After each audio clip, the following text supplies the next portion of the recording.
Welcome back to Tu-Vie, your TV movie entertainment needs channel. Today we're going to be talking and reviewing the Agatha All Along teaser trailer. This is a trailer I didn't expect to see today, so there are going to be some stuff that I'm theorizing, talking over, so let's just get into it.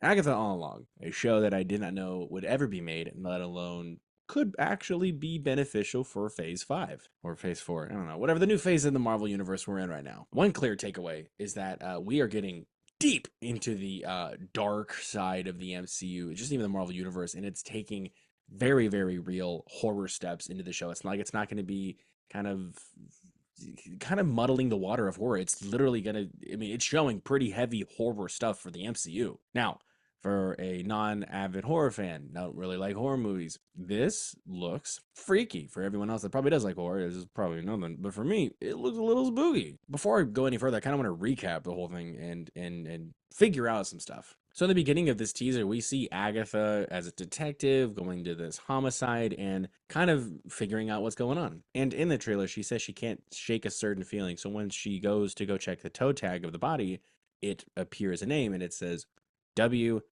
Maximoff, Wanda Maximoff, the Scarlet Witch, who, if you haven't seen WandaVision or Doctor Strange, prepare for some spoilers, uh, died in Doctor Strange, but in the last had an encounter with Agatha. And that encounter with Agatha left her without her powers, which we are still seeing in this current trailer. So this kind of takes place right after Westview. And it's been said that, like during press and everything, that this is actually going to be her going back to Westview as a whole. And in Multiverse of Madness, Wanda died, or at least everyone says that she did. In the new MCU timeline book, it says that two major threats to the multiverse were destroyed after Wanda crushed Wondagore, and I'm pretty certain she died. It'd be really strange for her not to be dead because it would kind of, I guess, ruin that character arc in a way. But if this is actually taking place during the actual thing and everything she did see in her mind is real to the extent before she finds out she's been living a lie given to us by Aubrey Plaza, then finding out that Wanda's dead is going to be a huge part in the show. And like I just said, Aubrey Plaza is a new character that we were introduced to in the show that kind of breaks the mold of what's going on in Agatha's mind, and she kind of reverts back. We see a few clips of her going to the black and white costume, even the 80s costume, and her back to normal, breaking from the witch's curse, said in the trailer. And even Aubrey's character said that the witch, when is gone, and has left that curse on you without her powers. So I feel like that's kind of like a confirmation saying that Wanda's dead. But to move on from the point, Agatha is now on a journey to get her powers back, and she recruits a very unique team. And the crew that Agatha is wrangling up is played by two new characters, and they are witches in the MCU. Shashir Zamata is playing a new character that is currently not named yet, but Patti LuPone is playing Lilia Cauldrew. Lilia Cauldrew is a well-known witch like Agatha and Scarlet Witch in comics like that. She's an older character, but I was glad that she's actually going to get some screen time. And Aubrey Plaza is playing a new character, a totally original character named Rio Vidal. Or Vidal. I don't know. It's with a D. Now, it's said that Aubrey Plaza's Rio is a ex-lover of Agatha, so that is going to be an interesting take. If that's real, I don't know if that was just a rumor, but that was something I remember swirling around. And it's kind of cool to see some original characters being put on screen. I know we've had a few of those in the last few MCU shows, so it's good on Aubrey, but I'm going to be a little real here. I thought she was reprising her character from Legion, and I was blown away. Then when I found out that she was casted as an original character, I wasn't bummed per se because I thought Aubrey couldn't do it. She can do it. I know she can. It's kind of right up her alley with her monotone. But I did kind of want to just see when I heard that Aubrey was casted that she would reprise that character. But I'm still happy to see it nonetheless. Deborah Jo Rupp is seen very quickly as Miss Hart, as we saw in the first few episodes of WandaVision, and she kind of made a few appearances near the end there. But a big surprise in the show is Joe Locke, who is rumored, and I'm pretty confident at this point, is playing Wiccan. Now, we've already seen Wiccan in WandaVision, which was Billy when he was a younger kid, and now he's all grown up. Now, which is begging the question, what is real and what isn't? Because, like I said, it's confirming, in my opinion, that Wanda is dead.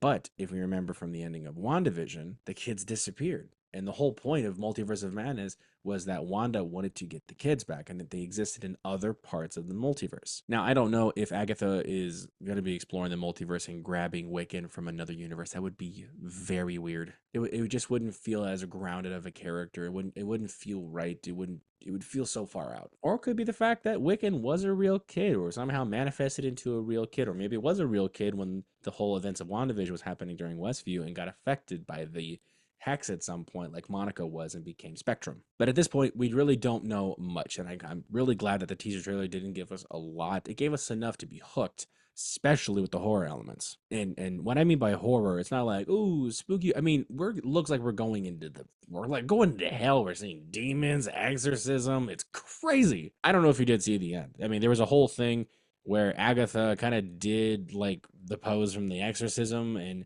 walked over to Billy, and it was just weird. But I'm glad that Marvel is giving this a chance to be legit horror. I think I remember reading somewhere that's like gonna be like legit scary. And the fact that we're allowing the MCU to grow in other ways without having to rely on big stuff that maybe could lead into bigger stuff, but without having to be so big and continue growing from there. I like that we're starting kind of, I would say small, since it's a Disney Plus series, and allowing it to grow deeper. And what I mean by going from small to big is that major stretch.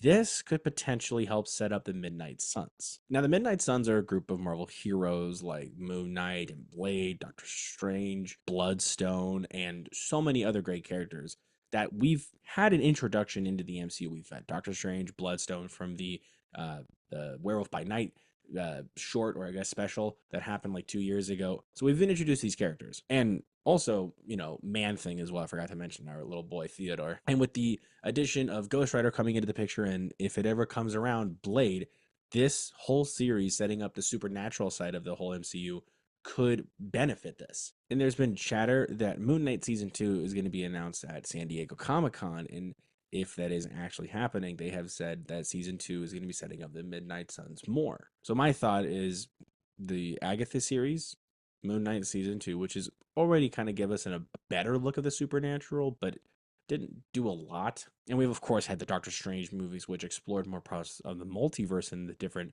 elements of it. And like I also said with the Werewolf by Night with Bloodstone, Man Thing, and the Werewolf, adding a little bit of spice to the supernatural side and giving us werewolves and this history of a family that's been involved with these things is something that Marvel does great, where they add like small little seeds and they just grow and then they combine and get to this new thing. Long story short, I think this show's going to set up the Midnight Suns better because now we are seeing the supernatural bleed into our world from the supernatural side. Not kind of having like, there's a great threat coming. We got to assemble a team, like kind of a cliche Avengers run.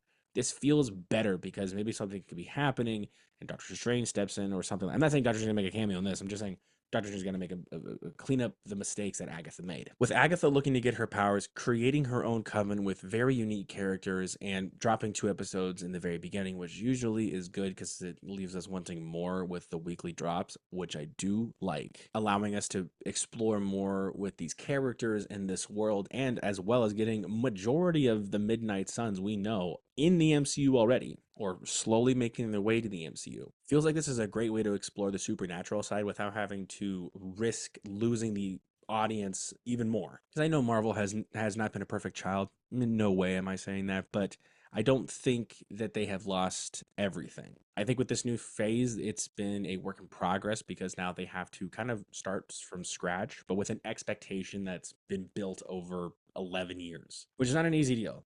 I can't imagine it being easy. But the fact is that we're getting these new characters, and with that, these new stories. And so with Agatha All Along, I think we're going to get some great horror elements. We're going to get Catherine Hahn, who is a fantastic actor. I don't know why I haven't spoken about her enough. Fantastic actor. She's going to be killing it. I loved her humor and her creativity with Agatha during WandaVision that I'm very excited to see in Agatha All Along. Aubrey Plaza, who's a great addition, and I'm a little bummed, like I said, it's not the Legion character, but I have zero doubt she's going to do great. And the journey we're going to get to her getting her powers back is going to be unique because Mephisto could be seen as a cameo. Finally, after years of speculating of who's going to be him, is he going to be this, is that, is he there, is it this, we finally could get a solid chance of her going to Mephisto for her powers, or at least in his realm. Just making like a shortcut. But either way, I'm super excited for this show. I didn't expect this trailer to be that good. I still am a little skeptical, but I have higher hopes and I have more faith into it now that I've seen some stuff and I can see where it's going. What are you guys' thoughts on this? Let me know below. If you guys did enjoy the video, be sure to like and subscribe. Check out our past videos. We just did drop the F1 trailer review, so be sure to check that out. And as well as check out the past episode. The most recent episode is, I believe, our 4th of July episode, where we recreated America's most iconic icons with some moments in pop culture. That was episode 22, I believe, of season 3. So you got about 22 episodes of season 3 to catch up on, a whole season of season 2, and some episodes of season 1 to check on there too. But all of them are going to be available on Spotify, Apple Podcasts, which you can check out right now. Also, be sure to check us out on TikTok, Letterboxd, and Instagram. We post a lot of fun stuff there, so you never know what you're going to get. And we will see you guys next time.